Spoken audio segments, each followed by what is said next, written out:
बोलिए सियावर रामचंद्र की जय। उमापति महादेव की जय। पवन सुत हनुमान की जय। राधे प्रिय कृष्ण चंद्र की जय। रामायण महारानी की जय। सनातन विश्व धर्म की जय। बोलो भाई सब संतान की जय। उपस्थित आदरणीय श्रोतागण, 2022 के श्री रामनवमी के दूसरे दिवस में आप सभी का हार्दिक हार्दिक स्वागत।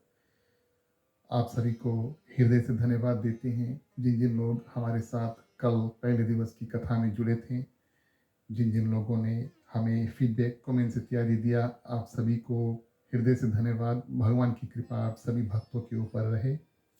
प्रिय श्रोतागण, श्री रामनवमी के दूसरे दिवस में हम प्रवेश कर चुके हैं और दूसरे दिवस की कथा हम वहीं से लेकर चलेंगे जहां पर हमने इसको कल छोड़ा था।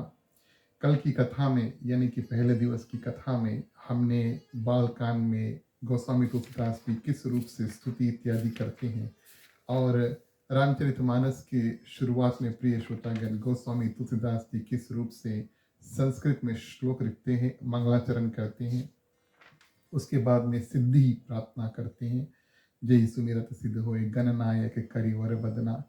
और प्रिय श्रोतागण इसके बाद में सुंदर वंदना करते हैं।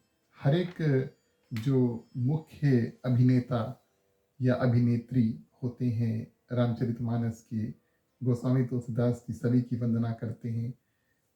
माँ सीता की वंदना करते हैं, भगवान श्री रामचंद्र जी की वंदना करते हैं, माताओं की वंदना करते हैं, भरत भैया की वंदना करते हैं, शत्रुघ्न और लक्ष्मण की वंदना करते हैं। तो गोस्वामी तुलसीदास जी से बाद में पूछा गया कि भगवान श्री राम है और उनके 3 भाई हैं और किस रूप से हम अलग अलग रूप से इनका हम जिक्र करें, इनका डिस्क्रिप्शन जो है हम वो दें। तो प्रिय श्रोतागण, लक्ष्मण को उन्होंने बताया कि लक्ष्मण, भगवान श्री रामचंद्र जी अगर ध्वजा है यानी कि एक फ्लैग है, ये कथा हमने कल श्रवण किया कि भगवान श्री रामचंद्र जी अगर एक ध्वजा है यानी कि फ्लैग है, तो लक्ष्मण जो है वो ध्वजा के दंड है, यानी कि ध्वजा खड़ा करने के लिए, फ्लैग खड़ा करने के लिए जो खंबे की जरूरी है प्रिय श्रोतागण, वो लक्ष्मण है। बिना खंबा के जो ध्वजा है यानी कि फ्लैग है वो कभी हवा में उड़ नहीं पाएगा।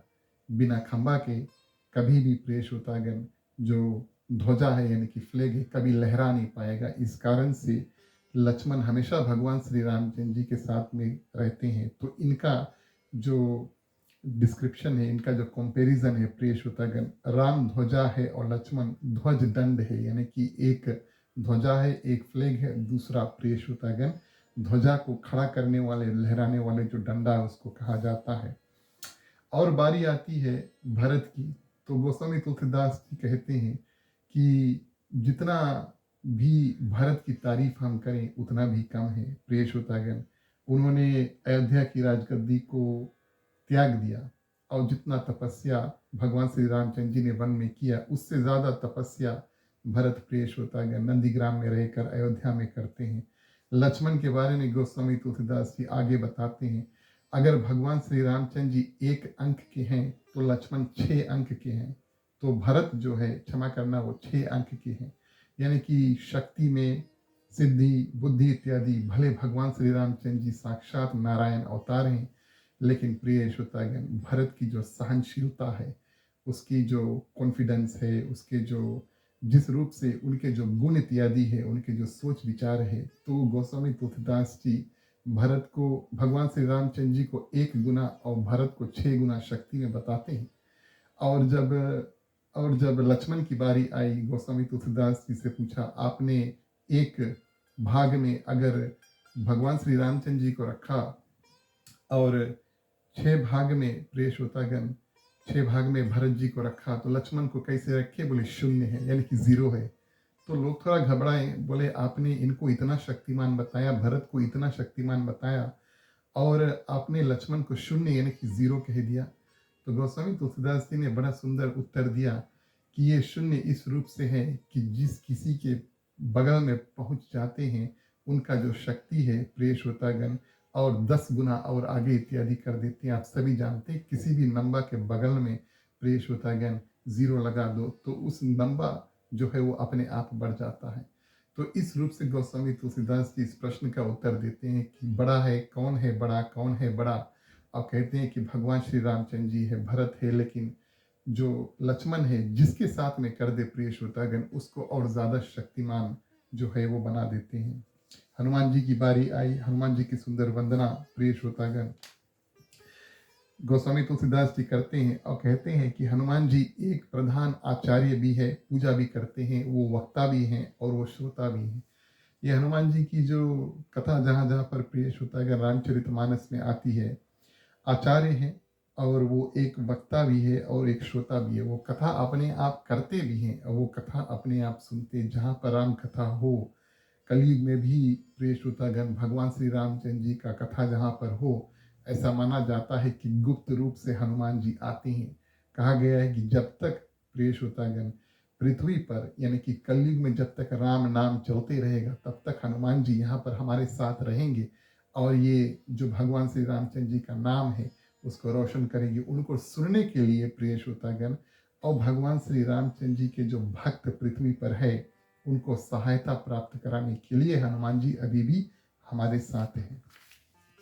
तो हनुमान जी प्रिय श्रोतागण जब गोस्वामी तुलसीदास जी रामायण शुरू करते हैं, कथा शुरू करते हैं, बताते हैं कि हनुमान जी का जो हनुमान जो शब्द है प्रिय श्रोतागण जिन्होंने अपना मान जो है उसका हनन कर लिया, उसके पास प्रिय श्रोतागण अपने लिए कोई मान नहीं।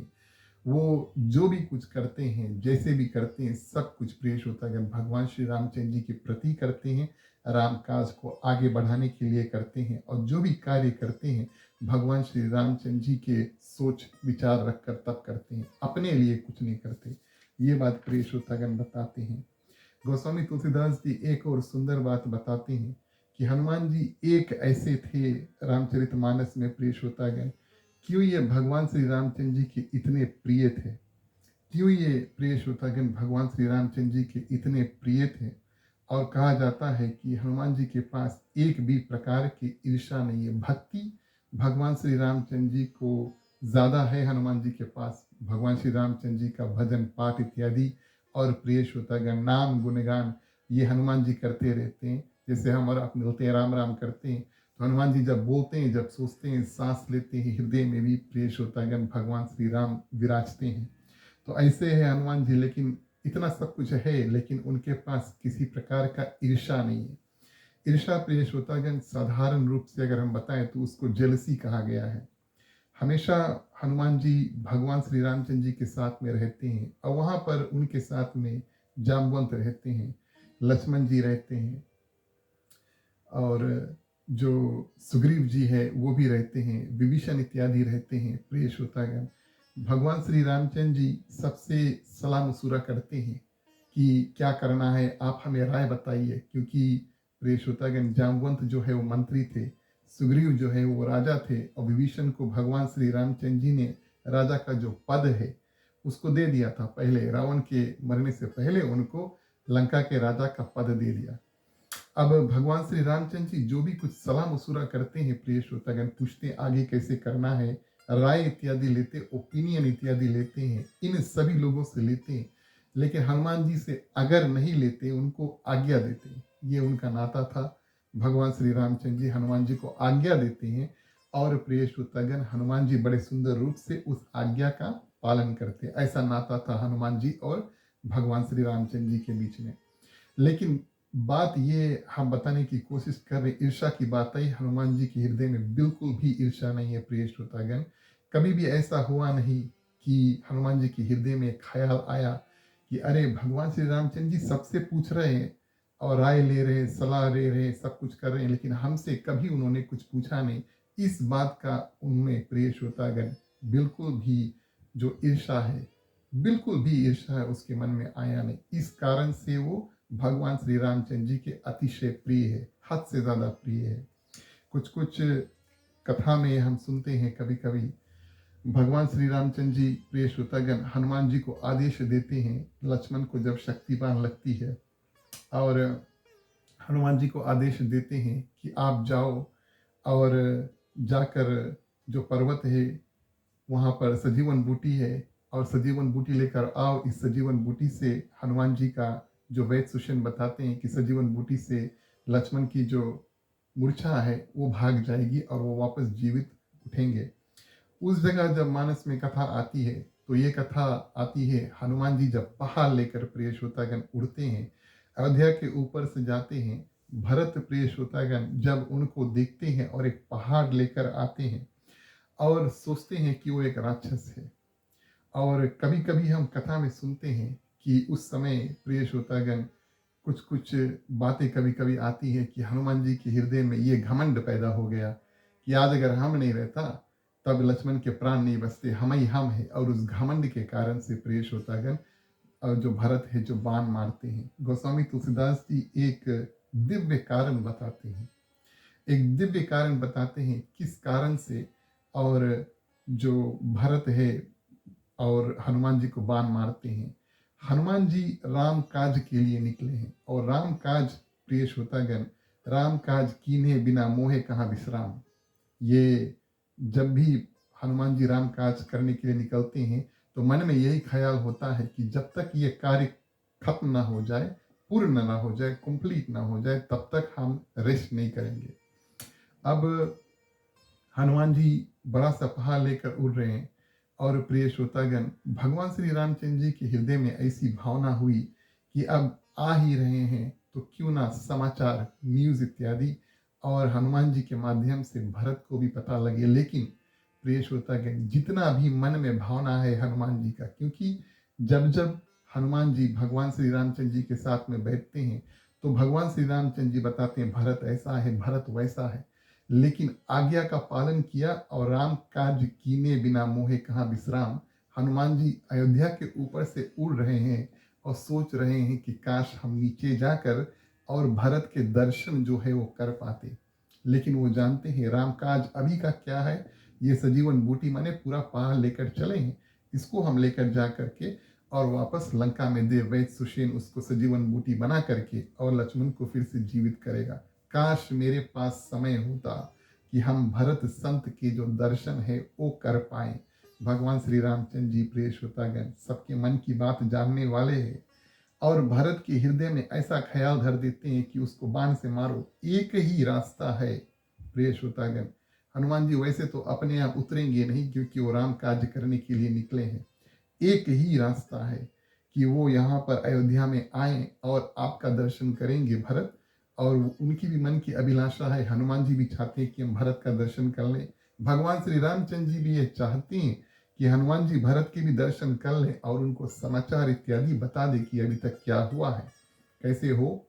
ये तभी संभव हो सकता है प्रिय श्रोतागण जब भरत हनुमान जी को बाण मारते हैं और गिरते हैं। आप अनुमान लगाएं, अगर हम सोचें कि हनुमान जी के हृदय में घमंड इत्यादि पैदा हो गया, वो राम काज करने के लिए निकले हैं, एक भगवान श्री राम का नाम लेकर वो उड़ रहे हैं, दूसरा और प्रिय श्रोतागण भरत जैसे संत व्यक्ति है और शक्तिशाली व्यक्ति है, भगवान की असीम कृपा भरत के ऊपर है। अगर भरत चाहते तो अपने प्रिय श्रोतागण बाण से हनुमान जी का वध भी कर सकते थे, उनके पास इतनी शक्ति थी।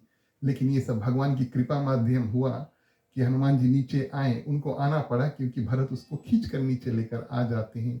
और प्रिय श्रोतागण उनका दर्शन यानी कि भरत का सुंदर दर्शन हनुमान जी के साथ होता है। और प्रिय श्रोतागण हनुमान जी क्या करते हैं, जितना भी अभी तक जो कथा इत्यादि हुआ कि भगवान श्री रामचंद्र जी लंका में है, ये सब भरत को बताते हैं।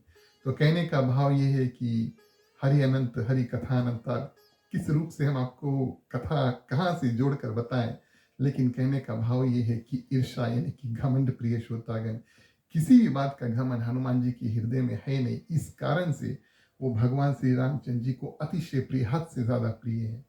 और प्रिय श्रोतागण इस रूप से यहाँ पर जो हनुमान जी के जब वंदना करने की बारी आई, जैसे हमने आपसे कल बताया, तो हनुमान जी की वंदना गोस्वामी तुलसीदास जी प्रणवहु पवन कुमार खलवन पावक ज्ञान धना। आपको हम दूर से खड़ा होकर प्रणाम करते हैं, आपको दूर से प्रणाम करेंगे तब हम आपके हृदय में विराजमान सीताराम जी को भी प्रिय श्रोतागण और करेंगे। भक्त और भगवान की वंदना एक साथ में करेंगे। गोस्वामी तुलसीदास जी की भावना थी कि हनुमान जी एक चलते फिरते मंदिर थे।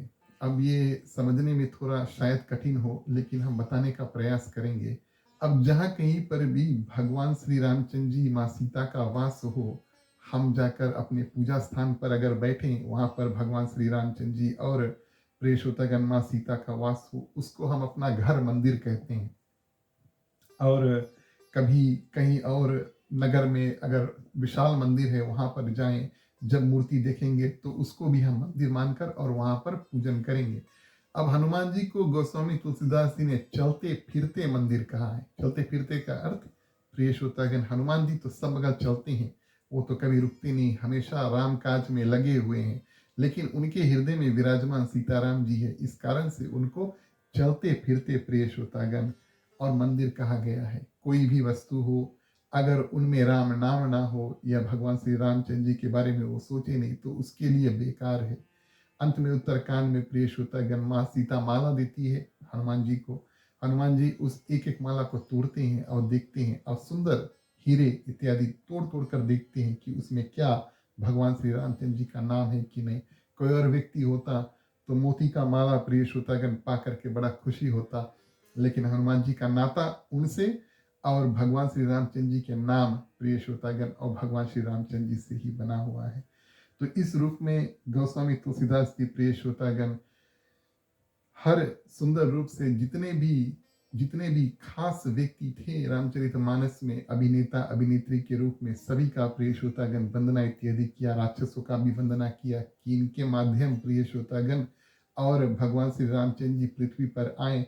और राक्षसों की विशेषता क्या थी कि जब प्रियश्रोतागण हर एक राक्षस मरे, प्राण त्यागे, उनको या तो भगवान श्री रामचंद्र जी का दर्शन हुआ, या तो फिर उन्होंने भगवान श्री रामचंद्र जी का नाम मुख से लिया, उनको मुक्ति प्राप्त हुआ। इस कारण से गोस्वामी तुलसीदास जी समदृष्टि, ये भावना से वो हर एक व्यक्ति को गोस्वामी तुलसीदास जी देखते थे। और हमको यही बात बताने की कोशिश करते हैं कि सबको एक समान देखना चाहिए, भले दुई आंखें दी से, इसका ये मतलब नहीं कि अलग अलग देखो, हर एक को प्रियश्रोतागण एक नजर से देखो।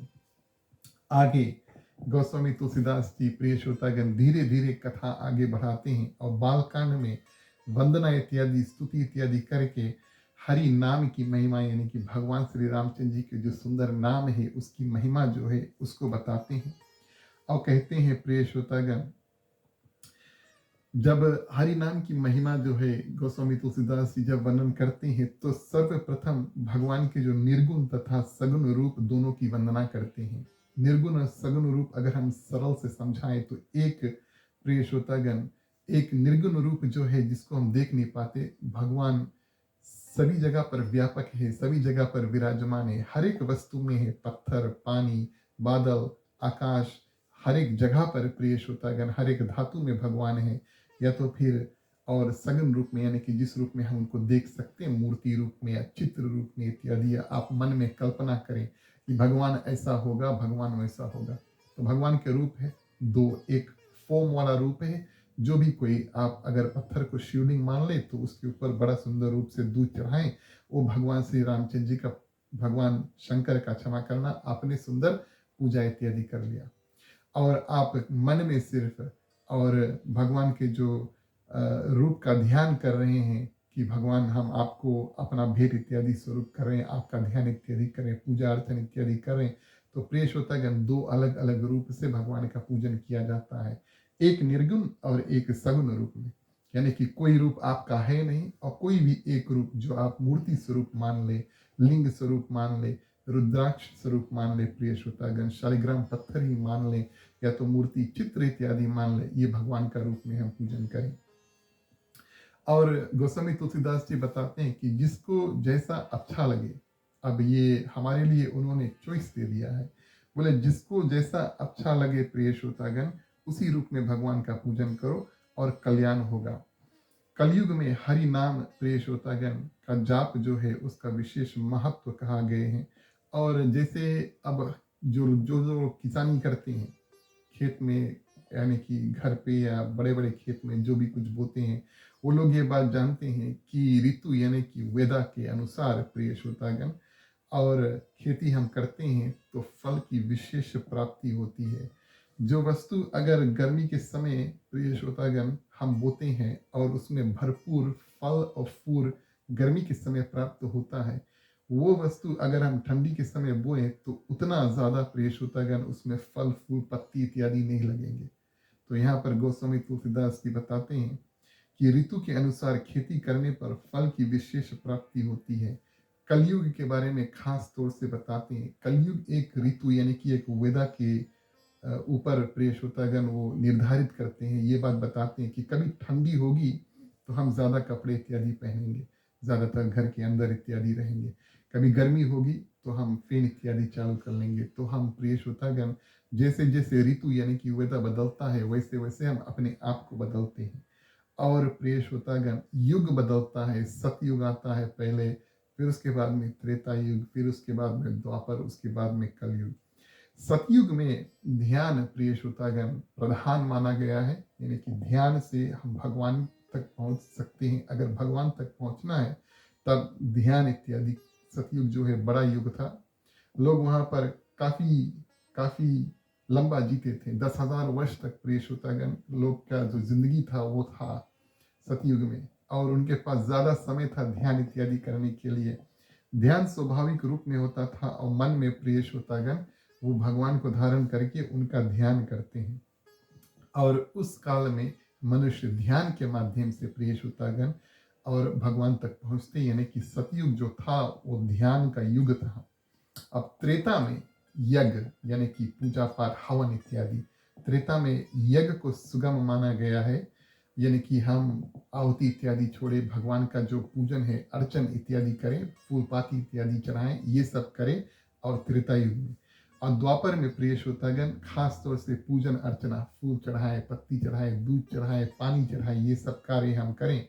और द्वापर में प्रिय श्रोतागण पूजन अर्चन करने से परमात्मा की उपलब्धि सहज संभव हो जाती थी। तो ये हुआ सतयुग, त्रेता, द्वापर और कलयुग। एक में ध्यान प्रिय श्रोतागण, दूसरा में यज्ञ करें, तीसरा में हम पूजन अर्चन करें, फूल चढ़ाएं, आरती करें, भगवान को नहलाएं और कपड़े इत्यादि तैयार करें। ऐसे ऐसे कार्य करके हम भगवान का पूजन करें। कलयुग में प्रिय श्रोतागण अगर ईश्वर की प्राप्ति करनी है तो सीधा और सरल मार्ग है कलयुग, केवल नाम अपार, सुमिर सुमिर नर उतरे पारा। बस भगवान श्री रामचंद्र जी का नाम है, भगवान का नाम है प्रिय श्रोतागण। प्रभु नाम का संकीर्तन, भजन, कथा इत्यादि करते रहो, पढ़ते रहो और सुनते रहो। कुछ नाम नाम का ध्यान भी करें, नाम को हम पढ़ भी सकते हैं, कथा भी हम पढ़ सकते हैं, कथा हम सुन भी सकते हैं प्रिय श्रोतागण। तो कुछ अन्य रूप से हम इस नाम को जागृत अवश्य कर सकते हैं, लेकिन नाम महिमा को प्रधान माना गया है इस रूप से कि जहाँ तक हो सके भगवान का जो नाम है उसका संकीर्तन करो और उसको सुनो और उसको बोलो। ये माने फूल पाती चढ़ाएं, चलो ये ठीक है, हवन इत्यादि करें, चलो ये ठीक है, ध्यान इत्यादि करें, चलो ये ठीक है। कलयुग में हम बचे कुचे युग का जो कार्य है, सिद्ध कार्य, उसको भी कर सकते हैं, लेकिन खास तौर से क्योंकि हमारा जो अवधि है बहुत कम है, लगभग मनुष्य 100 साल तक जीते हैं, इस कारण से प्रिय श्रोतागण गोस्वामी तुलसीदास जी बताते, संत महात्मा सभी ये बात बताते हैं कि कलयुग प्रिय श्रोतागण केवल नाम आधारण, नाम ले लो कम से कम, और कुछ नहीं किया, हवन इत्यादि नहीं किया, चलो ठीक है, नाम ले लो, नाम का जाप करो और प्रिय श्रोतागण सत्संग, अच्छे अच्छे लोगों के साथ में संग करो। इसी में प्रिय श्रोतागण हम भगवान तक पहुंच जाएंगे और जीवन की सिद्धि, अंतिम काल में मोक्ष की प्राप्ति होगी। तो प्रिय श्रोतागण गोस्वामी तुलसीदास जी बताते हैं, यहाँ पर एक तुलना करते हैं, यानी कि कंपैरिजन करते हैं। गोस्वामी तुलसीदास जी कहते हैं कि भगवान श्री रामचंद्र जी ने किन किन का उद्धार रामचरितमानस में किया। तो बालकांड में प्रिय श्रोतागण द्विराक्षस मारे, ताड़का स्वभाव, अहिल्या का उद्धार किया, पत्थर उन्होंने अपने चरण स्पर्श किए प्रिय श्रोतागण, तो अहिल्या वो नारी हो गई, गौतम ऋषि की नारी बन गई। और आगे चल के प्रिय श्रोतागण किसका उद्धार उन्होंने किया, चलते चलते चलते चलते फिर माँ शबरी मिली है, उनका उद्धार किया, कुछ ऋषिगण मिले, उनका उद्धार किया, लगभग रावण का उद्धार किया और रावण के जो बानर सेना थे उनका भी उद्धार किया। तो कुछ ऐसे लोग हैं भगवान श्री रामचंद्र जी अपने जीवन काल में अपने हाथों से उनका उद्धार करते हैं। अब हम उद्धार उद्धार उद्धार आपको ये बता रहे हैं, तो उद्धार का अर्थ क्या है प्रिय श्रोतागण? उद्धार का अर्थ जो है वो हम दो रूप से ले सकते हैं। एक तो भगवान हमें मुक्ति दे देते हैं, आधे से तुम चल दो और जाओ अपने हमारे परम धाम में जाओ, तुम्हें मुक्ति प्राप्त होगी। और दूसरा प्रिय श्रोतागण, भगवान क्या करते हैं, हमारा जो रास्ता है वो सीधा कर देते हैं। यानी कि अगर हम किसी उल्टे रास्ते में रहते हैं तो हमारा उद्धार करके हमारा रास्ता सीधा करते हैं। कल की कथा में हमने आपसे बताया कि वाल्मीकि जी के साथ में यही हुआ। भगवान की कृपा से उनको संत दर्शन, सप्त ऋषि प्रिय श्रोतागण, नारद ऋषि, सप्त ऋषि उनको मिले और उस माध्यम से प्रिय श्रोतागण वो उल्टा नाम जपत जग जाना, वाल्मीकि भय ब्रह्म समाना। यानी कि वो रत्नाकर नामक डाकू था, लेकिन भगवान श्री रामचंद्र जी की कृपा पड़ी और प्रिय श्रोतागण कृपा माध्यम से वो रामायण जो है उसकी रचना उसको कर देते हैं। तो कहने का भाव ये गोस्वामी तुलसीदास जी बताते हैं कि त्रेता युग में भगवान श्री रामचंद्र जी ने कुछ कुछ लोगों का उद्धार किया, अपने आप अपने हाथों से उद्धार किया, कुछ कुछ लोगों का उद्धार किया। लेकिन प्रिय श्रोतागण, भगवान से बड़ा है भगवान का नाम। क्यों? इस कारण से कि नाम त्रेता युग में भी लोगों का उद्धार किया और इस कलयुग में भी जो जो लोग प्रिय श्रोतागण ये नाम लेते हैं उनका उद्धार करते हैं। जो जो कार्य प्रिय श्रोतागण हनुमान जी करते हैं वो भगवान श्री रामचंद्र जी का नाम लेकर करते हैं। भगवान के बड़े से बड़े भक्त हैं, वो हमेशा भगवान श्री रामचंद्र जी का नाम इत्यादि जाप करते रहते हैं और सिद्धि प्राप्त करते हैं। तो अब हमारे साथ भगवान तो है नहीं, यानी कि हम भगवान का दर्शन नहीं कर सकते, है ना। जैसे अयोध्या में है, अगर त्रेता युग में थे तो जो अवधवासी थे उन्होंने सभी भगवान श्री रामचंद्र जी के साक्षात दर्शन किए। उस समय भगवान पृथ्वी पर चल रहे थे। लेकिन प्रिय श्रोतागण, कलयुग में ये संभव नहीं है। लेकिन मुक्ति का जो रूप है भगवान श्री रामचंद्र जी ने छोड़ दिया है कलयुग के लोगों के लिए। उनका नाम का ध्यान इत्यादि करो और नाम के आधार से प्रिय श्रोतागण ये संसार सागर जो है इसको हम पार पा सकते हैं।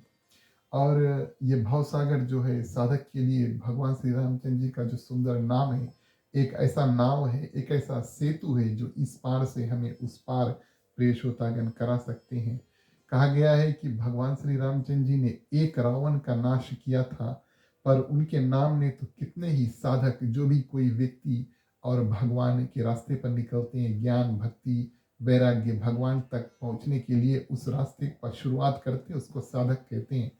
तो प्रिय श्रोतागण, राम जी ने एक ही रावण का नाश किया था, उनके नाम में तो कितने ही साधक के हृदय में, जितने दुर्वासना हमारे हृदय में, जो भी किसी प्रकार का दुर्भावना है, जितने भी प्रकार के बुरे सोच इत्यादि है, जितने भी विकार है प्रिय श्रोतागण, ये सब अलग अलग रूप से रावण है, हमारे ही मन में बैठे हैं। और भगवान श्री रामचंद्र जी का जब नाम हम लेते हैं तो ये तो बिल्कुल शांत हो जाते हैं या मन से निकल जाते हैं। भगवान श्री रामचंद्र जी के नाम की प्रिय श्रोतागण महिमा है। कल की कथा में हमने आपसे बताया कि रामनवमी एक सुंदर अवसर है जब हम ना सिर्फ अपने घर में, क्योंकि घर की सफाई होती है, 9 दिन घर का पूजन, घर में पूजन इत्यादि होता है, लेकिन ये सब ठीक है, लेकिन और उससे ज्यादा प्रिय श्रोतागण पूजा पाठ कथा इत्यादि सुन करके मन को साफ करो, ताकि 9वें दिवस भगवान श्री रामचंद्र जी का जब जन्म हो तो हमारे मन में भी हो, हमारे मन में भी भगवान श्री रामचंद्र जी का जन्म हो। और मन में भगवान श्री रामचंद्र जी का जन्म कब होगा?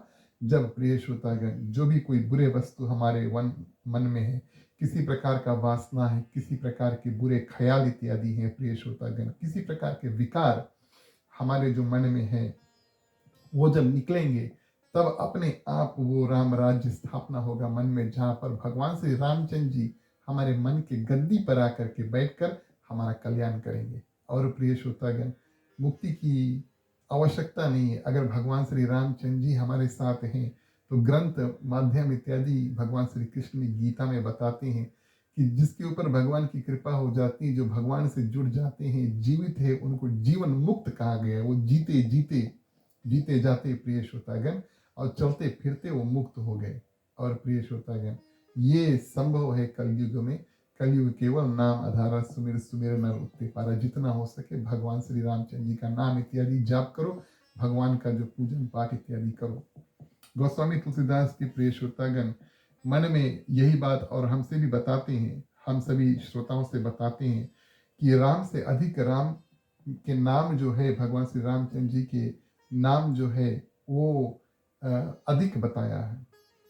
राम नाम की जाप से प्रिय श्रोतागण मनुष्य में और आत्मशक्ति यानी कि हमारा सेल्फ कॉन्फिडेंस, हमारे अंदर जो शक्ति है, मन की शक्ति जो है इत्यादि आत्मशक्ति जिसको हम कहते हैं, इसमें और वृद्धि होती है, ये और पावरफुल बनता है।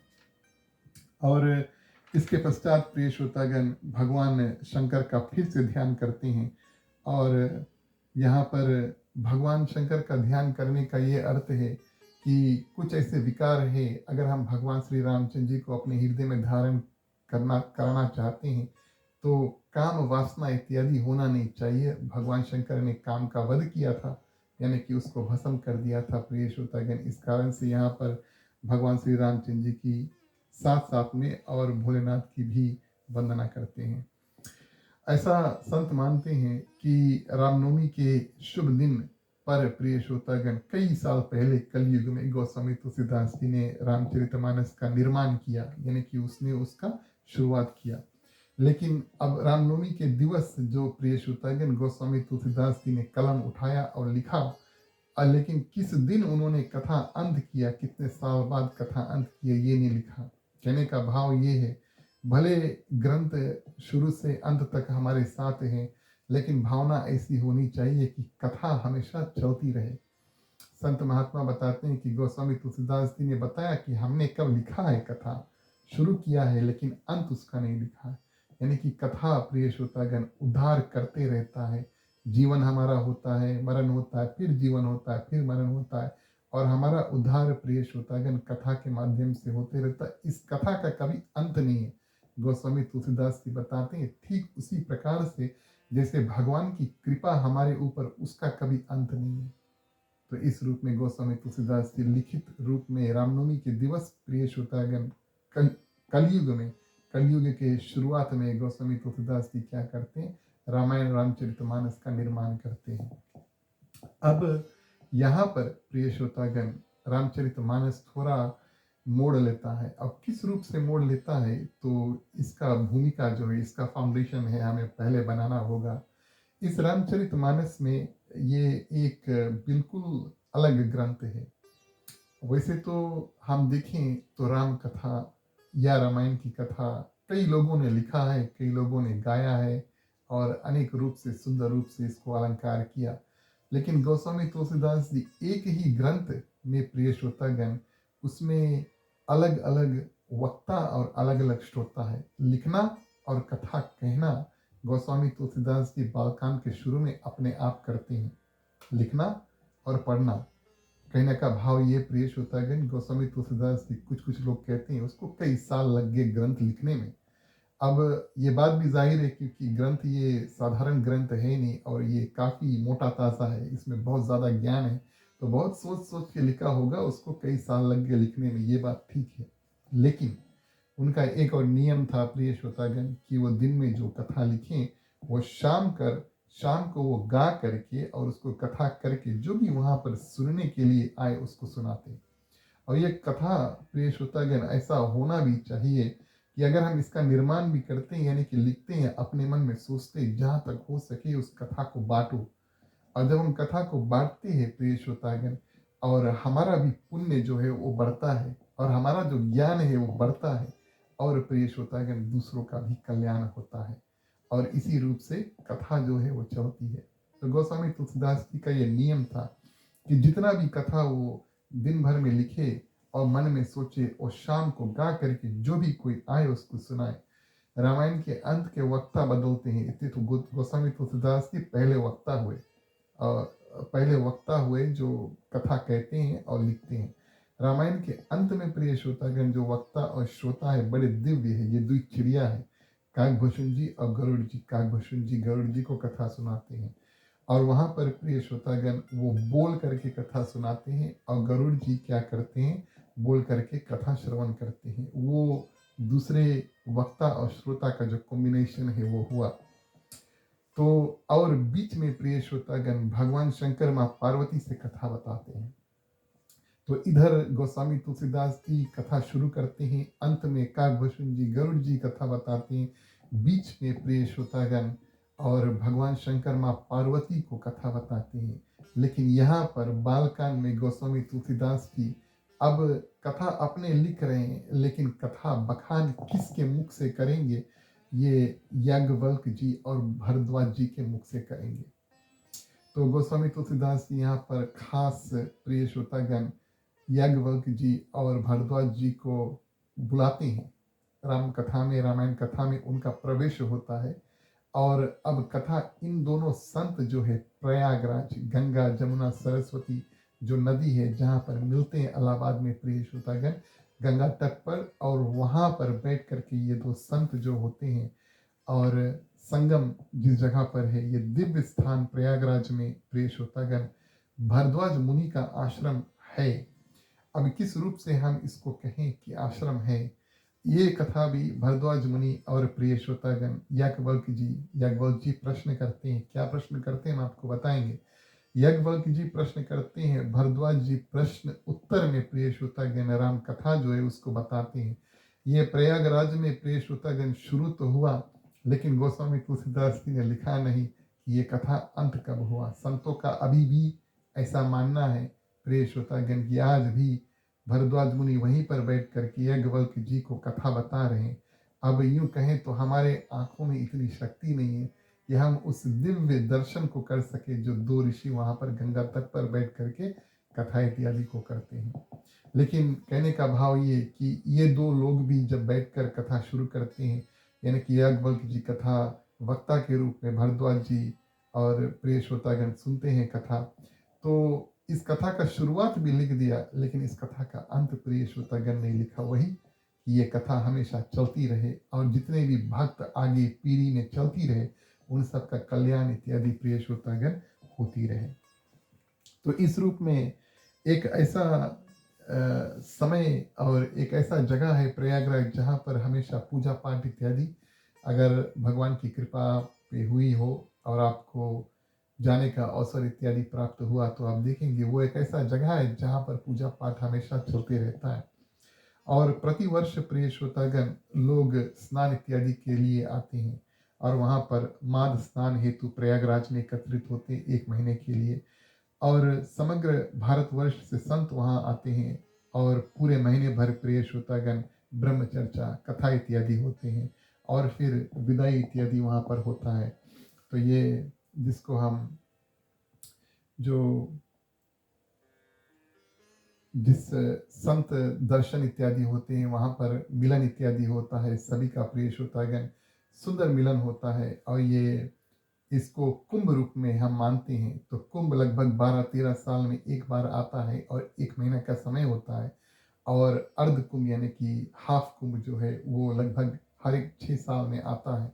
तो आप देखेंगे कि महीने भर के लिए प्रिय श्रोतागण कई लोग वहाँ पर जाएंगे, कई संत ऋषि मुनि वहाँ पर जाएंगे और वहाँ पर गंगा जमुना सरस्वती जहाँ संगम होता है, त्रिवेणी जिसको कहते हैं, और वहाँ पर स्नान इत्यादि करेंगे, पूजा पाठ इत्यादि करेंगे। ग्रंथ मुताबिक प्रिय श्रोतागण हर एक कुंभ का जो समय होता है, 1 महीने का जो समय होता है, उसका प्रथम दिवस इंद्र भगवान क्या करते हैं प्रिय श्रोतागण, अमृत का एक बूंद जो है स्वर्ग से छोड़ते हैं और उस जगह पे जाकर के गिरता है। और इस कारण से प्रिय श्रोतागण सभी लोग वहाँ पर जाकर के स्नान करते हैं, पान करते हैं और भगवान का हरि नाम संकीर्तन इत्यादि करते हैं। ये बड़ा ही दिव्य जगह है। और इस पर प्रिय श्रोतागण जब सत्संग चालू हुआ, एक समय इसी पर्व पर महीने भर जब सत्संग हो गया, प्रिय श्रोतागण संत एक के बाद एक जाने लगे और भरद्वाज ऋषि वहीं पर गंगा तट के किनारे रहते थे, प्रयागराज में ही रहते थे भरद्वाज ऋषि से और विदा लेते हैं।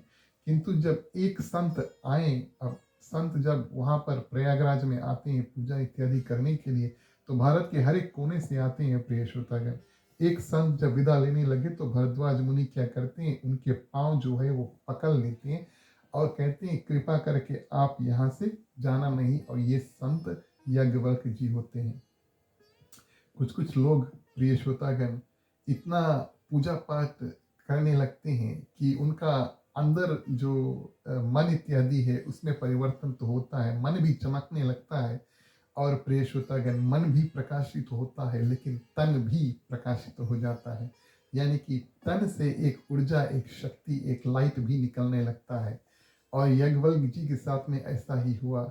भरद्वाज जी उनको देखते हैं, उसके तन से ऊर्जा निकलता है, उसके तन से शक्ति इत्यादि निकलती है। और वो उसका जो तन है, उसका चेहरा है, प्रिय श्रोतागण, हाथ पांव, जो शरीर जो है वो चमकते हैं, एक अलग रूप से चमकते हैं। भगवान की असीम कृपा इस ऋषि पे थी, याज्ञवल्क्य जी पे।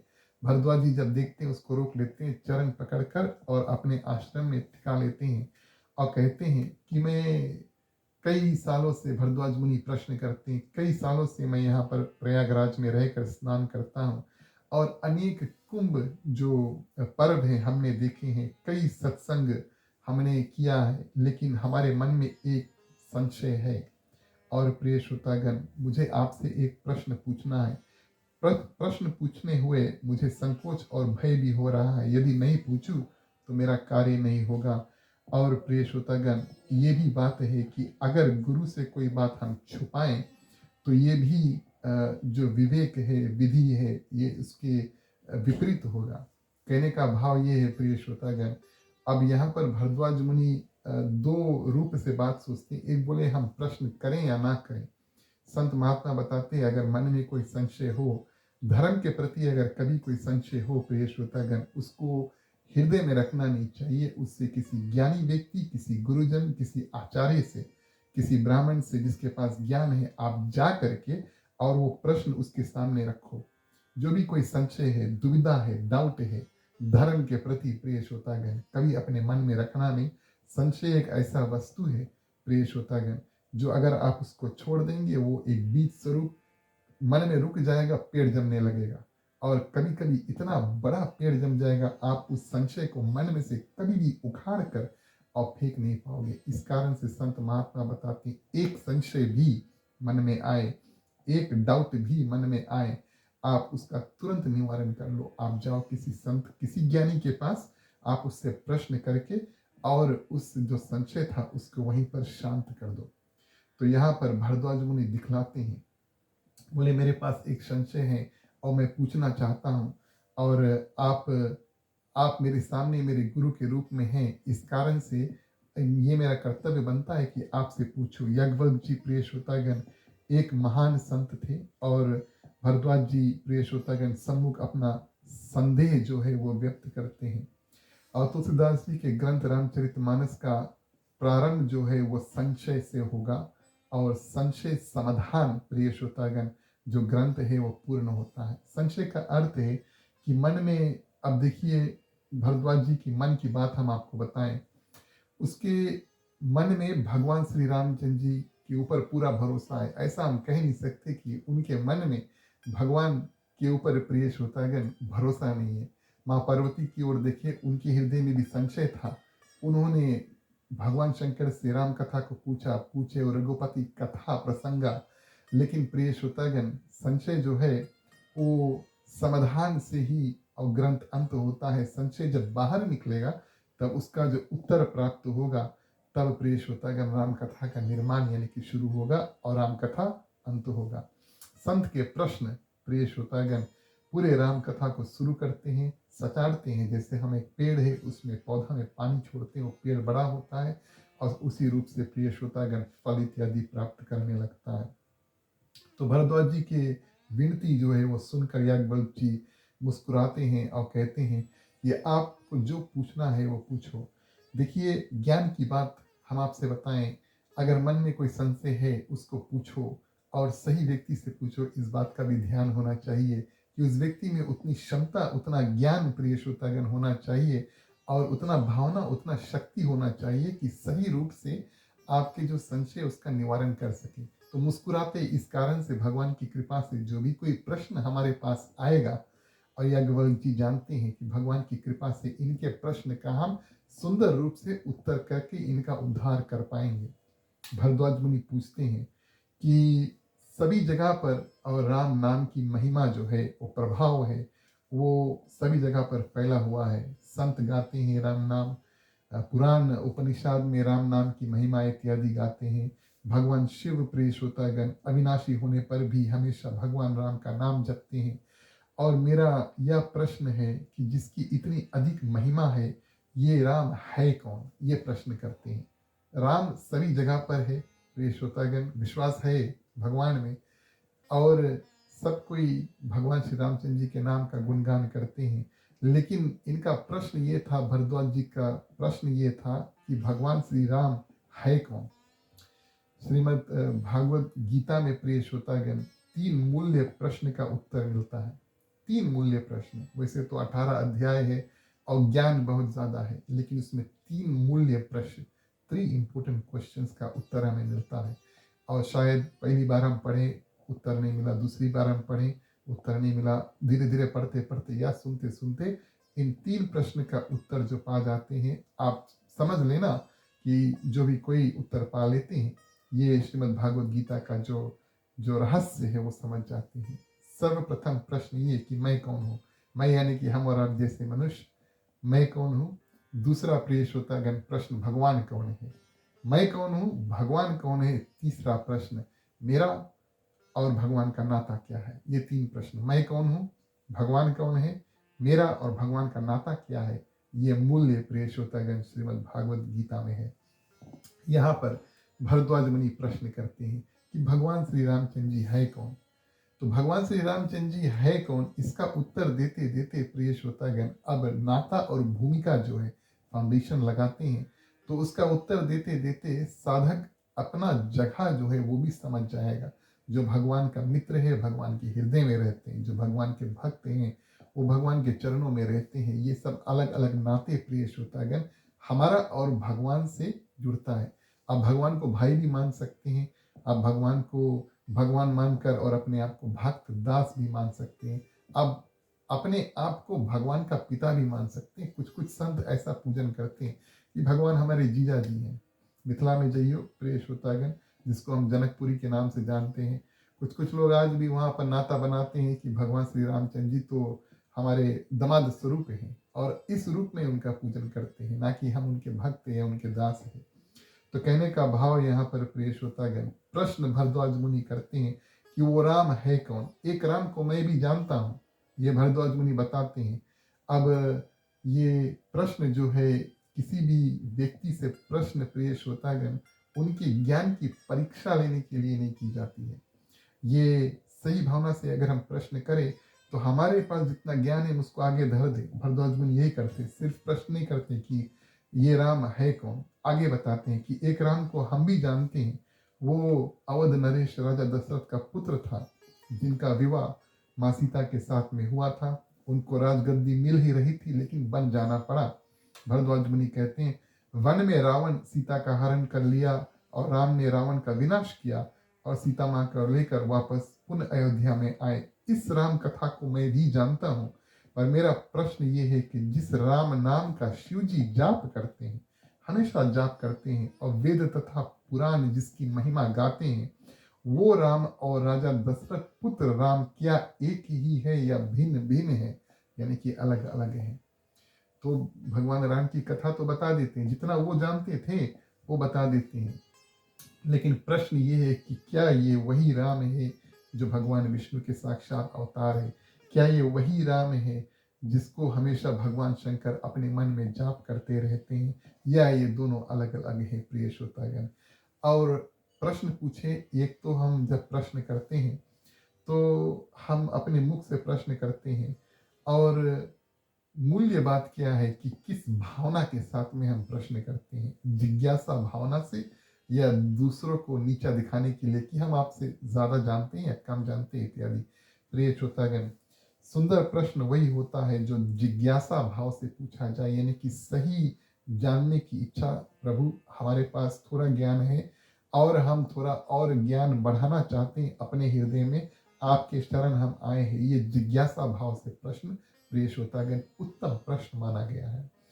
तो प्रश्न प्रिय श्रोतागण यहाँ पर गोस्वामी तुलसीदास जी कहते हैं कि जिज्ञासा भाव से, और यहाँ पर कहा गया, यज्ञवल्क्य जी कहते हैं, महाराज आपके हृदय में रामचरित सुनने की दिव्य उत्कंठा का उदय हुआ। ऐसा प्रश्न, ये बात हमारा ध्यान दें। ऐसा प्रश्न कि राम कौन है। अब राम कथा, भरद्वाज मुनि ने कहा राम कथा तो एक हम भी जानते हैं कि उनका जन्म हुआ था इत्यादि इत्यादि, और वापस अयोध्या आए रावण का वध करके, ये राम कथा हम भी जानते हैं, लेकिन फिर भी प्रश्न करते हैं। तो कहने का भाव प्रिय श्रोतागण, जिसके हृदय में राम कथा, जिनके कान राम कथा सुनना चाहते हैं, उन्हीं के हृदय में बार बार ये प्रश्न उठेगा। भले आप जानते हैं, लेकिन प्रिय श्रोतागण फिर भी मन में प्रश्न उठेगा कि चलो फिर से हम कथा सुने। और प्रश्न जिज्ञासा भाव से पूछा गया, और याज्ञवल्क्य जी प्रसन्नता करते हैं, बोले आपने सही रूप से प्रश्न भी किया, और आपके मन में रामचरित्र सुनने की उत्कंठा जो है वो जागृत हुई है। इस कारण से आपने बहुत सुंदर प्रश्न किया है। और प्रिय श्रोतागण आगे कहते हैं कि ये बात हम जानते हैं कि आप भगवान के सच्चे प्रेमी हैं और सच्चे अनुरागी है। जिसके ऊपर प्रिय श्रोतागण भगवान की असीम कृपा होगी, वही भगवान श्री रामचंद्र जी को समझ पाएगा, और वही प्रश्न करेगा उस भावना से कि उनको ज्ञान प्राप्त हुए। भगवान की कृपा नहीं हुई प्रिय श्रोतागण, तो भगवान की जो कथा है वो सुनने का अवसर ही नहीं प्राप्त होगा। और यहाँ पर याज्ञवल्क्य जी भी वही बात बताते हैं, आपके ऊपर भगवान की कृपा हुई कि आप उनके बारे में जानने की इच्छा रखते हैं, और आपको राम नाम की जानकारी नहीं है, ये बात नहीं है। ऐसी बात नहीं कि आप भगवान श्री रामचंद्र जी के बात जानते नहीं, आप सब उनके बारे में बात जानते हैं। आपके मन में कोई भी संशय नहीं है प्रिय श्रोतागण। भगवान का दिव्य कथा सुनने को आपकी यह एक युक्ति है। जैसे कि हमने आपसे बताया, कथा प्रिय श्रोतागण मन में जब भावना उठी कि हम कथा सुने, तो कोई ना कोई बहाना प्रश्न के रूप में ही निकलता है। रामनवमी के रूप में निकलता, चलो हम कथा सुने। हनुमान जयंती के रूप में निकलता, चलो हम कथा सुने। कृष्ण अष्टमी के रूप में, चलो हम कथा सुने। लेकिन सच्चे भक्त प्रिय श्रोतागण के मन में कोई ना कोई बहाना स्वरूप ही और भगवान तक हम जुड़ते हैं कथा के माध्यम से। और ये बात याज्ञवल्क्य जी भरद्वाज जी से बताते हैं। आप सब कुछ जानते हैं, हम आपको कोई नया वस्तु नहीं बताएं, लेकिन आप भगवान की कृपा मात्र श्रवण हेतु और भगवान की कृपा मात्र, अब भगवान की कथा आप सुनना चाहते हैं, इस कारण से आपने ये प्रश्न किया है। बड़े ही प्रसन्न हुए प्रिय श्रोतागण। सुंदर प्रश्न जब मिलते हैं और सुंदर श्रोता मिलते हैं जो सुंदर रूप से कथा सुनते हैं, तो वक्ता भी जो होते हैं कथा बताने के लिए, वो कथा और दिव्य हो जाती है। बिल्कुल साधारण बात है, लेकिन सही बात है। जब श्रोता सुने तो प्रिय श्रोतागण वक्ता जो है वो कथा बताने की प्रशंसा जो है, जो खुशहाली है, वो बिल्कुल अलग होती है। बड़े प्रसन्न हुए। यहाँ पर गोस्वामी तुलसीदास जी लिखते हैं, सही भावना के साथ में पूछा प्रिय श्रोतागण, और प्रश्न भी सही किया। और याज्ञवल्क्य जी बड़े प्रसन्न होते हैं। श्रोता के रूप में भरद्वाज जी बैठे प्रयागराज में प्रिय श्रोतागण आश्रम पेड़ के नीचे, और छाया में दोनों बैठ जाते हैं, कोई भीड़ नहीं है। ये जो कथा है, अब जो गोस्वामी तुलसीदास जी जब कथा बताते, तो जो भी कोई संत, जो भी कोई गांव के व्यक्ति इत्यादि आते, तो वो कथा सुन लेते हैं। भगवान शंकर जब कथा बताते, माँ पार्वती अकेली सुनती है। और प्रिय श्रोतागण काकभूषण जी जब गरुड़ जी को कथा सुनाते, तो अन्य चिड़िया इत्यादि वहां पर होते। यहाँ पर ये दो व्यक्ति प्रिय श्रोतागण पृथ्वी पर बैठ करके और दोनों वार्तालाप इत्यादि करते हैं, प्रश्न इत्यादि करते हैं, उत्तर इत्यादि। इस रूप में कोई भी भीड़ नहीं है, शांत वातावरण में यहाँ जो कथा जो है वो प्रारंभ होता है। जिस समय कथा आरंभ हुई प्रिय श्रोतागण, ये कथा की महिमा है, क्योंकि कोई पुण्य कार्य शुरू होने वाला है। ये हम आपके अनुभव के ऊपर छोड़ देंगे, जहाँ जहाँ आप जाएं। और ये तो मेरा भी अनुभव है कि जहाँ जहाँ हम कथा इत्यादि करते हैं प्रिय श्रोतागण, मान लो रामनवमी का कथा कहीं पर हुआ या कृष्ण अष्टमी का कथा कहीं पर हुआ, और जब हम साधारण रूप से उनके घर पर जाएं, कभी काल बातचीत करने के लिए ही, बैठने इत्यादि के लिए भी उनके घर पर जाएं, मिलने के लिए जाएं, और जब कथा करने के लिए जाएं प्रिय श्रोतागण, उस ग्राम में, उस घर में, उस आंगन में परिवर्तन होता है। ये आप अनुभव करना। जिसके घर पर आप जाते हैं, साधारण रूप से जाते हैं एक, और उन्हीं के घर अगर आप पूजा पाठ में जाएंगे, तो उनका जो घर का वातावरण प्रिय श्रोतागण अलग हो जाएगा, दिव्य हो जाएगा। ये जो एक्सपीरियंस है आप करके भी देख लेना, या अगर आपने किया होगा या थोड़ी देर सोचेंगे, शायद ये महसूस होगा कि हाँ, जहाँ कहीं पर कथा इत्यादि होता है, भगवान का नाम पूजा पाठ इत्यादि होता है, वो जगह प्रिय श्रोतागण अपने आप दिव्य हो जाता है। गोस्वामी तुलसीदास लिखते हैं, जब कथा आरंभ हुआ उस समय प्रयागराज का जो पवित्र भूमि का वातावरण दिव्य हो जाता है। और कथा का शुभ आरंभ बताया, जैसे कि हमने आपसे बताया, अपर याज्ञवल्क्य जी ने जिस कथा को संपूर्ण किया हो, और इसका उल्लेख नहीं दिया कहाँ पर कथा याज्ञवल्क्य जी ने बंद किया, ये बात नहीं बताया। मानो की कथा प्रिय श्रोतागण आज भी चल रही है, और जितने लोग सुनते हैं उनका कल्याण प्रिय श्रोतागण होता है। अब आगे प्रिय श्रोतागण एक ही श्रोता है, वो भरद्वाज जी, और प्रिय श्रोतागण ये सुंदर रूप से दोनों बैठ करके और कथा का प्रारंभ करते हैं। और भगवान श्री रामचंद्र जी कौन थे, ये प्रश्न, मूल्य प्रश्न भरद्वाज जी ने किया था कि भगवान श्री रामचंद्र जी है कौन, मूल्य प्रश्न किया था, इंपोर्टेंट प्रश्न। तो याज्ञवल्क्य जी प्रिय श्रोतागण बताते हैं, याज्ञवल्क्य जी ये बात बताते हैं कि ये प्रश्न जो है वो नया नहीं है। आप पहले व्यक्ति नहीं है संसार में जिसने ये बात पूछा है कि भगवान श्री राम है कौन। एक बार प्रिय श्रोतागण राजा दक्ष की जो कन्या थी और सती के नाम से, और वो भगवान शंकर से भी यही प्रश्न को करते हैं कि भगवान श्री राम है कौन प्रिय श्रोतागण। तो अब ये कड़ी से कड़ी जोड़ने वाली बात आई। कुछ लोग प्रश्न करते हैं कि माँ सती की कथा किस कारण से प्रिय श्रोतागण रामचरितमानस में आई है, किस कारण से माँ सती की कथा रामचरितमानस में आई। गोस्वामी तुलसीदास जी हो सके तो, अगर हो सकता तो वो भगवान शंकर और माँ पार्वती का विवाह की कथा से ही और रामचरितमानस को आगे बढ़ाते, तो श्रद्धा विश्वास का जो गठबंधन है बांधते, और प्रिय श्रोतागण फिर भगवान श्री रामचंद्र जी का जन्म कराते। लेकिन माँ सती की कथा करने की आवश्यकता क्यों थी, तो उसका कारण प्रिय श्रोतागण यहाँ पर मिलता है। और याज्ञवल्क्य जी बताते हैं भरद्वाज जी से, आपने जो प्रश्न किया है, संशय है कि भगवान राम कौन थे, यही संशय जो है वो माँ सती को भी हुआ था। तो भगवान श्री राम को जानने के लिए हमें और आपको और भरद्वाज जी को माँ सती के बारे में भी जानना होगा। इस कारण से गोस्वामी तुलसीदास जी पहले माँ सती और भगवान शंकर की कथा करते, माँ सती और भगवान शंकर की विवाह की कथा नहीं किया। ध्यान दें, फिर से बताते हैं, माँ सती और भगवान शंकर की विवाह की जो कथा है मानस में नहीं है। विवाह हो गया उसके बाद में कुंभ ऋषि के आश्रम, अगस्त ऋषि के आश्रम में पहुंचते हैं, शादी के बाद की कथा बताए, उनके विवाह की कथा नहीं। लेकिन जहां से संशय आरंभ हुआ, माँ सती का संशय आरंभ हुआ प्रिय श्रोतागण, मन में दुविधा आरंभ हुआ कि भगवान श्री रामचंद्र जी कौन है, उस मूल्य जगह से गोस्वामी तुलसीदास जी क्या करते हैं, माँ सती और भगवान शंकर का जो चरित्र है उसको शुरू करते हैं।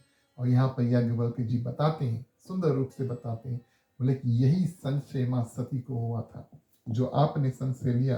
तो इस कारण से हम सती जी का जो समाधान हेतु भगवान ने जो कथा कही थी, मैं उसका वर्णन करता हूँ। और भगवान शंकर ने उनको समझाया था, हम कथा में आगे देखेंगे कि भगवान शंकर किस रूप से माँ सती को समझाते हैं कि भगवान श्री रामचंद्र जी है कौन।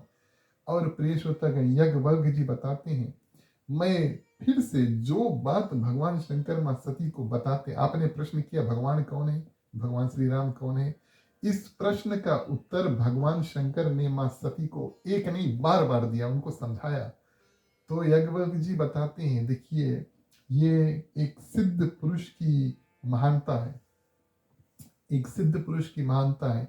याज्ञवल्क्य जी हो सकता था कि अपने मन में जो ख्याल थे कि भगवान श्री रामचंद्र जी ऐसे हैं, वैसे हैं, ये है, वो है, इनका परिचय जो वो जानते थे अपने आप वो दे सकते थे। लेकिन प्रिय श्रोतागण, वक्ता के रूप में ही फिर भी इस बात का ध्यान देते हैं कि भगवान शंकर ने यही प्रश्न का उत्तर प्रिय श्रोतागण और माँ सती को दिया था, दोहराने की आवश्यकता नहीं। जो सुंदर रूप से भगवान शंकर माँ सती को बताएं कि भगवान श्री रामचंद्र जी कौन है, प्रिय श्रोतागण, यही बात याज्ञवल्क्य जी दोहरा करके भरद्वाज मुनि को बता देते हैं। जब कोई हमसे बड़ा व्यक्ति और ज्ञानी व्यक्ति, प्रिय श्रोतागण, कथा इत्यादि बताएं तो उसमें बहुत ज़्यादा जोड़ने की आवश्यकता नहीं है। वही कथा फिर से उठाकर हम किसी और दूसरे व्यक्ति को समझा सकते हैं। यही बात प्रिय श्रोतागण यहाँ पर याज्ञवल्क्य जी समझाते हैं। और इस महापुरुष, कौन से महापुरुष, प्रिय श्रोतागण, याज्ञवल्क्य जी के बारे में बताते हैं। और ये बड़े विद्वान हैं प्रिय श्रोतागण, इनके पास विद्या है। इसके बावजूद भी ये कहते हैं कि जो बात शिव भगवान ने कही थी मैं फिर से दोहरा कर कह रहा हूँ, है ना। अपने नहीं कहते हैं कि मैं आपको कथा बताता हूँ और मन में जो भगवान शंकर बताते हैं वही मुख से बता देते, नहीं, पहले से बता देते। बोले हम जो भगवान शंकर, प्रिय श्रोतागण, माँ सती को कथा बताएं वही कॉपी करके वर्ड फॉर वर्ड हम आपको समझाते हैं, क्योंकि प्रश्न वही था जो आपने किया था और उसका उत्तर जो है सुंदर रूप से भगवान शंकर ने माँ सती को दिया था उस समय। और इसमें कुछ जोड़ने की आवश्यकता नहीं। ये एक व्यक्ति की महानता है कि वो ऐसा नहीं कि कथा बता दे और ये भी नहीं बताए कि किसने इस कथा को पहले बताया है या प्रिय श्रोतागण कहाँ से ये कथा आई है। हर एक वक्ता जो है कथा बताते हैं, ये उनका परम कर्तव्य होता है और सभी करते हैं प्रिय श्रोतागण। ना सिर्फ मन में लेकिन प्रिय श्रोतागण वाणी से भी उन संत ऋषि मुनि को धन्यवाद दे जिनकी कथा प्रिय श्रोतागण और हम करते हैं और सुनते हैं। ज़्यादातर गोस्वामी तुलसीदास जी की कथा जो रामचरितमानस में लिखी हुई है वो कथा प्रिय श्रोतागण लेकर आकर और हम प्रस्तुत करते हैं। इस कारण से हमेशा गोस्वामी तुलसीदास जी को धन्यवाद देते हैं। हमारा ये निर्णय है कि कई अन्य संत की कथा यूट्यूब इत्यादि में सुनते हैं, कई अन्य संत की कथा जो पुस्तक रूप है उसको भी पढ़ते हैं। अन्य अंत समय में यानी कि रामनवमी के जो कथा जब अंत होता है या जहाँ कहीं पर भी राम कथा का अंत होता है तो सामूहिक रूप से सभी संतों को धन्यवाद देना अनिवार्य है, इम्पोर्टेंट है। क्योंकि प्रिय श्रोतागण कई रूप में ऐसा होता है कि कथा हम कई जगह से सुनते हैं और फिर उसको निचोड़ करके बताते हैं। ये बहुत ज़रूरी है ये बात बताने के लिए, यानी कथा लेकर पैदा नहीं हुए थे, हमसे पहले कई लोगों ने इसके बारे में सोचा है और हम बस थोड़ा सा निचोड़ करके आपको थोड़े से प्रस्तुत करते हैं। ये हर एक प्रिय श्रोतागण जो कथा के वक्ता होते हैं उसको इस बात का ध्यान देना चाहिए और जहाँ जहाँ से कथा लेकर आए उनको धन्यवाद देना चाहिए। तो इस रूप में प्रिय श्रोतागण भगवान श्री रामचंद्र जी कौन है ये प्रश्न और भरद्वाज मुनि के मन में था जो याज्ञवल्क्य जी के सामने प्रस्तुत किए। अब इस प्रश्न का उत्तर देने हेतु याज्ञवल्क्य जी क्या करते हैं, शिव जी और माँ सती माता के बीच हुए प्रश्न उत्तर की कथा का प्रारंभ करते हैं। और सुंदर मानस की ये कथा प्रिय श्रोतागण भगवान शिव जी अब यहाँ पर मुख्य रूप से आगे आते हैं। हम आप सोचेंगे कि रामचरितमानस भगवान श्री रामचंद्र जी की कथा है, लेकिन भगवान श्री राम की महानता उससे पहले प्रिय श्रोतागण गोस्वामी तुलसीदास की भगवान शंकर की कथा बताते हैं। भगवान शंकर प्रिय श्रोतागण ऐसे व्यक्ति है जो ऐसे महादेव हैं जो हमेशा प्रिय श्रोतागण भगवान श्री रामचंद्र जी का नाम जो है वो जपते रहते हैं। समुद्र मंथन में उन्होंने विष का पान किया लेकिन उसको अंदर नहीं लेकर गए, क्योंकि उनके हृदय में भगवान श्री रामचंद्र जी का वास है। इस कारण से प्रिय श्रोतागण कंठ पे ही रोक लिया, अब बाहर भी नहीं निकाल सकते, अंदर भी नहीं लेकर जा सकते, अंदर तो भगवान का वास है। इस कारण से प्रिय श्रोतागण यहाँ पर नीलकंठ के नाम से कहा है और जो विष है वो वहीं पर रोक लिया। कहने का ये भाव है कि सर्वप्रथम संतों का ऐसा मानना है कि सर्वप्रथम राम कथा का, रामायण का जो निर्माण है वो भगवान शंकर ने अपने मन में किया। सर्वप्रथम मन में उन्होंने रामायण का निर्माण किया। उसके बाद में प्रिय श्रोतागण किसको कथा बताया, माँ पार्वती को कथा बताया। माँ पार्वती को जो कथा बताया उसके बाद में धीरे धीरे प्रिय श्रोतागण संसार में फैलने लगा। लेकिन जैसे हनुमान जी हैं राम कथा के मुख्य श्रोता भी हैं प्रिय श्रोतागण और मुख्य वक्ता भी, यानी कि कथा बताते भी हैं, कथा सुनते भी हैं। और भगवान शंकर को रामायण के आदि यानी कि सबसे शुरू में आदि यानी सबसे शुरू में प्रिय श्रोतागण आदि वक्ता जो है उसको माना गया है। और इस रूप में प्रिय श्रोतागण गोस्वामी तुलसीदास जी क्या करते हैं, भगवान शंकर और माँ सती का जो विवाह है उसका प्रसंग नहीं लिखते, मूल्य बात पे आते हैं। तो मूल्य बात इस रूप में कि जब विवाह हो गया, अब हमारे और यहाँ आपके यहाँ अगर कभी प्रिय श्रोतागण विवाह हो तो ऐसा ऐसा करते हैं कि जो विवाह इत्यादि अंत हो जाए उसके बाद में प्रिय श्रोतागण सत्यनारायण भगवान इत्यादि का जो कथा है ज़्यादातर शादी के बाद में हम करते हैं, 1-2 दिन बाद या 1 हफ्ते बाद। तो नया दंपति का जो जीवन है वो विवाह भी एक संस्कार और एक पूजा है, लेकिन उसके बाद में भी प्रिय श्रोतागण इन दोनों दंपति जीवन का जो शुरुआत है वो एक शुभ कार्य से हो, यानी कि कोई भी कथा या कोई भी पूजन या कोई भी हवन से शुरुआत हो तो उनका जीवन मंगल होगा, दिव्य होगा, भगवान की आशीर्वाद उनको मिलेगी। इस भावना के साथ में हम और आप जानते हैं, करते हैं। शादी के बाद में हम लोग कथा इत्यादि कराते हैं सत्यनारायण भगवान का, या कोई भी पूजा पाठ इत्यादि कराते हैं। अब माँ सती और भगवान शंकर का विवाह हुआ। भगवान शंकर के मन में ख्याल आया और माँ सती के मन में ख्याल आया कि चलो हम जाकर कहीं पर कथा सुने। ये आश्चर्य की बात है प्रिय श्रोतागण कि भगवान शंकर के मन में ख्याल आया कि चलो हम कथा सुने। वो कथा जानते हैं और आदि वक्ता यानी कि शुरू शुरू में इन्होंने रामायण का जो निर्माण है अपने मन में ही कर लिया, पूरे कथा जानते हैं, लेकिन फिर भी सुनने की प्रिय श्रोतागण इच्छुक हैं। और ये बड़ा सुंदर सीख हमें मिलता है, एक बड़ा सुंदर सीख हमें मिलता है जब जब अवसर प्राप्त हुए प्रिय श्रोतागण। तो कथा के माध्यम से ये बात बताना जरूरी समझेंगे कि मुख एक भगवान ने दिया है, कान भगवान ने दुई दिया है। फिर से कहते हैं एक मुंह है दुई कान है, कहने का भाव ये प्रिय श्रोतागण कि जितना हम कहें उसके 2 गुना कम से कम हम सुने। और ये तो आपके ऊपर निर्धारित कर देते हैं कि जो वस्तु हम सुने वो अच्छे कथा इत्यादि, अच्छे अच्छे बात इत्यादि, संस्कार वाली बात इत्यादि, इसका हम श्रवण करें यानी कि सुने। तो भगवान शंकर प्रिय श्रोतागण ये दर्शाते हैं, भले वो अपने आप बाद में माँ पार्वती से कथा बताते हैं, भले वो अपने आप माँ सती को भगवान श्री राम का जो इंट्रोडक्शन है वो देते हैं, लेकिन फिर भी उनके हृदय में ये भावना है कि हम भी जाकर कथा सुने। कितना बड़ा प्रिय श्रोतागण, कितना बड़ा कथा के वक्ता हो जाए, लेकिन बड़े से बड़े जो कथा के वक्ता होते हैं वो हमेशा इच्छुक होते हैं, यानी कि उनके मन में यह भावना होती है कि जितना हो सके हम कथा का श्रवण भी करें, हम सुने। ये कथा की महिमा है और ये भगवान की महिमा है। तो भोलेनाथ के हृदय में भावना आई कि हमारा समय आया, अब हम भी जाकर के कथा सुने। और प्रिय श्रोतागण दोनों के मन में इच्छा जागृत हुई, दोनों कैलाश पर्वत पे से नीचे उतरे। ये भी सुंदर बात है, ध्यान दें। जब हमें और आपको प्रिय श्रोतागण किसी कथा का श्रवण करना है तो हम कहीं पर जाते हैं, या तो अपने घर पर करते हैं, पूजा स्थान पर जाते हैं, या जहाँ पर वेदी इत्यादि सजा हुआ है हम जाते हैं, हम चल कर जाते हैं। और किसी और के घर पर होगा या कहीं मंदिर पर है तो हम वहाँ पर चल कर जाएंगे। प्रिय श्रोतागण भोलेनाथ कैलाश पर्वत जो पृथ्वी के सबसे ऊपर शिखर, ऊपर जगह पर है, वहां से उतर कर आते हैं। कहने का भाव, कथा में जाएं प्रिय श्रोतागण तो हमेशा अगर आप आपकी जो सोच है किसी ऊंचे स्थान, हम यहाँ हैं और कोई यहाँ है, ये भावना को छोड़ दें। भोलेनाथ उतर कर आते हैं। ऐसा नहीं करते कि ई ऋषि से, ई संत से, ई महात्मा से हम कथा सुनना चाहते हैं, चलो उसके यही बुला ली कैलाश पर्वत पर। नहीं, कथा सुनने की भावना हुई, वो उतरे। प्रिय श्रोतागण अपने आप को तैयार करते हैं कथा सुनने के लिए।